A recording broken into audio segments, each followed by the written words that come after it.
Our next speaker, Lukas Pellman, is from Millstad, Illinois, and majors in economics. Everybody give it up for Lukas.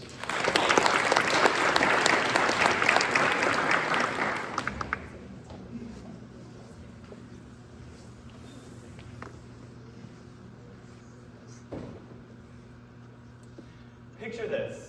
You are 9 years old at your friend's birthday party, inside selecting from a plethora of toys to take outside to the pool.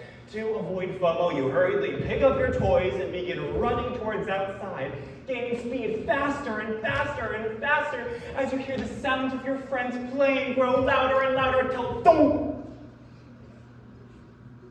Unsure whether to laugh or cry, you stand there awkwardly staring at your reflection. Despite how excited you were prior to this moment, you were just humbled by a glass screen door.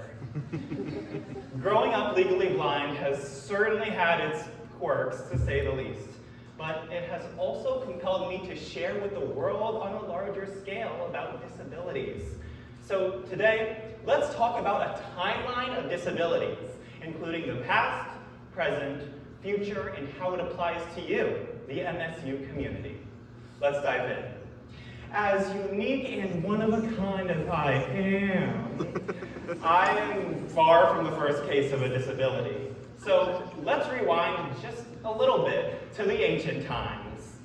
As you could expect, people with disabilities during the ancient times weren't treated the best. In fact, we were persecuted, outcasted, and even killed.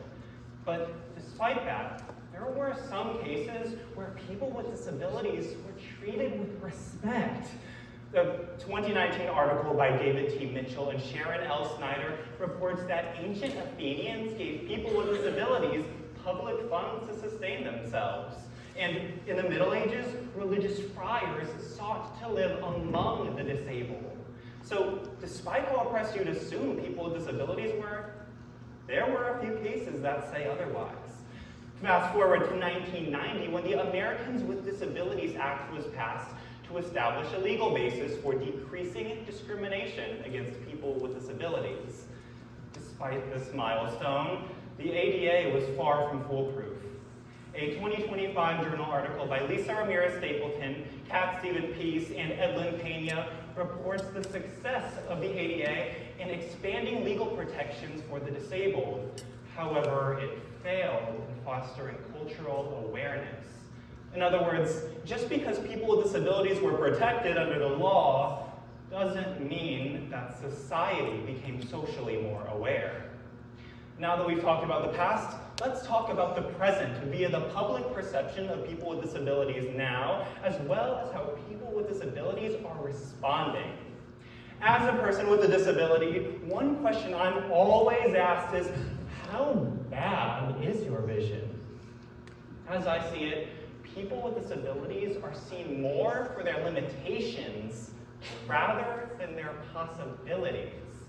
The Learning Disabilities Association of America in 2022 interviewed Ashna Shah, who, as a junior in high school, was Miss Florida's Outstanding Teen, a motivational speaker, an author of 3 books, all while having a learning disability.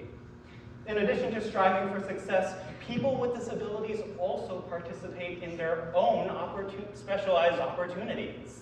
A 2025 journal article by Abram Zoltan talks about the success of the Paralympics and its subsets, such as the Deaflympics and the Special Olympics, and how these opportunities have bred community and inclusivity for the disabled. Now that we've talked about the past and the present, let's talk about the future as well as how it applies to you, the MSU community. One major technological advancement nowadays and in the future is gene modification. A 2025 article by Joel Andrew Zimbelman reports the complications of gene modification. On the positive side, you have less disabilities negatively impacting people's lives. But on the negative side, we're still figuring out a way to make gene modification available to all socioeconomic backgrounds.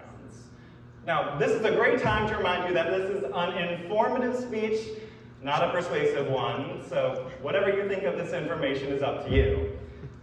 Speaking of you guys, how does this conversation apply to you? Well, one of the pillars of MSU's public affairs mission is community engagement. And according to a 2025 study by Louise O'Leary, 28.7% of Americans live with a disability.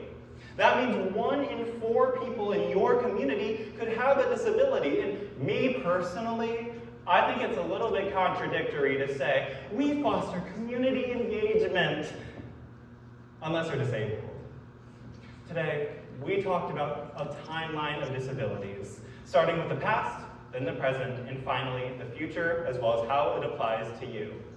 Disabilities come in all different shapes and sizes, but despite these factors, all people with disabilities deserve a seat at the table. I hope you all learned something today, and whether you did or you didn't, I want to leave you with one more thing. Be careful around screen doors.